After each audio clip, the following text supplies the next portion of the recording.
So it's from his autobiography, or at least his biography of his time, autobiography of his time in the prisoner of war camp, from which I will read. During those early months, the camp commandants were changed quite often, and older men were being selected for such posts, while younger ones were drafted to the Western Front on occupation duty. Dick, by the way, had been captured at Dunkirk in 1940.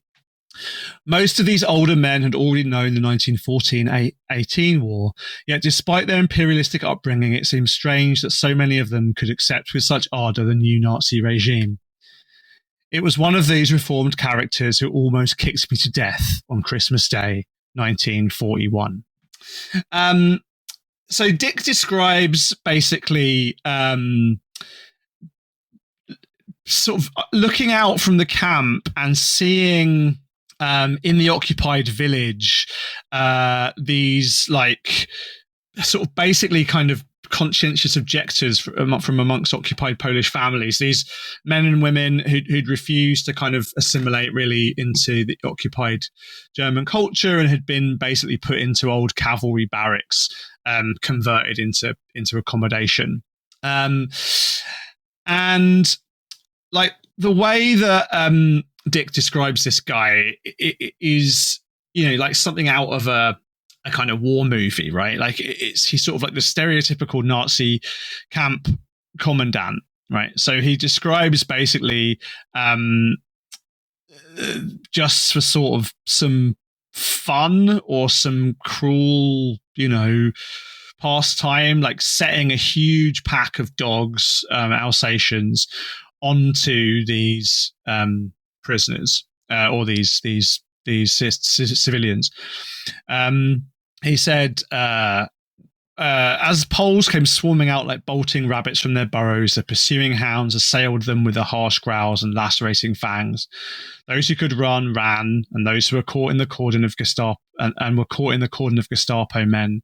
The old and infirm were easy prey and knocked to the ground, riven unmercifully by relentless blood-dripping jaws. Many of our company turned away, nauseated by the foul spectacle, but hundreds leaned out and gave vent to violent echoing protests. In no time, the camp compound was alive with scurrying guards. So basically, these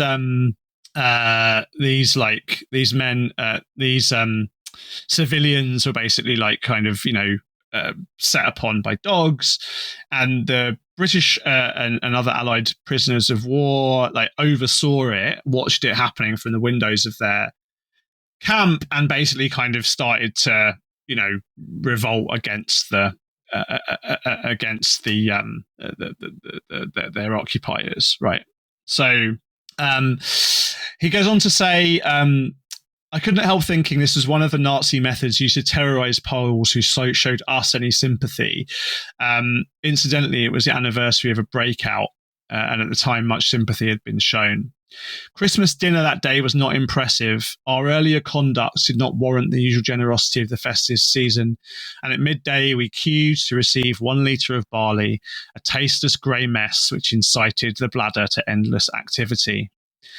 Nevertheless, quantity would compensate for lack of quality, so with scores of others I slopped down the scalding soup and dashed down to queue outside the cookhouse in the hope I'd be included with those lucky enough to receive leftovers, or as they were universally known, bucks. He describes then basically waiting for food, waiting for scrapings from the boiler. There was nothing left. And he basically thought if he waited long enough, he could maybe get a final scraping. So Christmas Day, 1941, he said, I decided to stick it out till the very end. 1 hour, 2 hours, 3 hours, and still that door remained closed, the door of the boiler. I was just on the point of retiring to the billet when, without warning, I heard a footstep behind me. There came a loud oath in German, and as I turned in amazement, I was caught off balance and went down beneath the sledgehammer blow of the commandant's gloved fist. I could not move quickly enough, and before I could regain my feet, the German began a vicious attack upon my stomach with his heavy boot. I rolled aside, and he followed his assault, almost breaking my neck with a savage stamp of his heel. I arose, gazing into the haze of flashing stars and zigzags. My assailant had gone, leaving me bruised and battered and surging with acid hatred. Maybe revenge would be delayed, but Providence would attend to that. So that was Charlie Day's Christmas Day, 1941.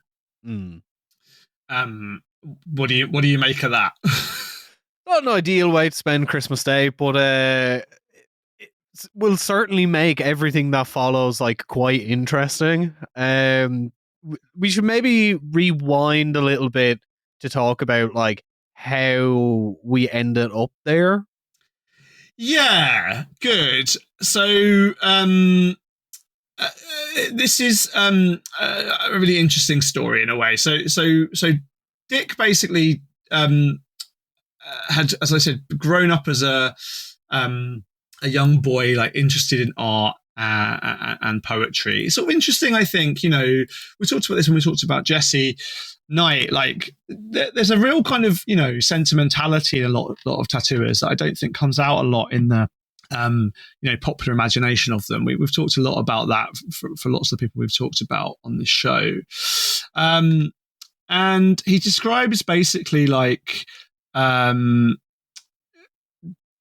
the army. So he joined the army in 1939 at the outbreak of war.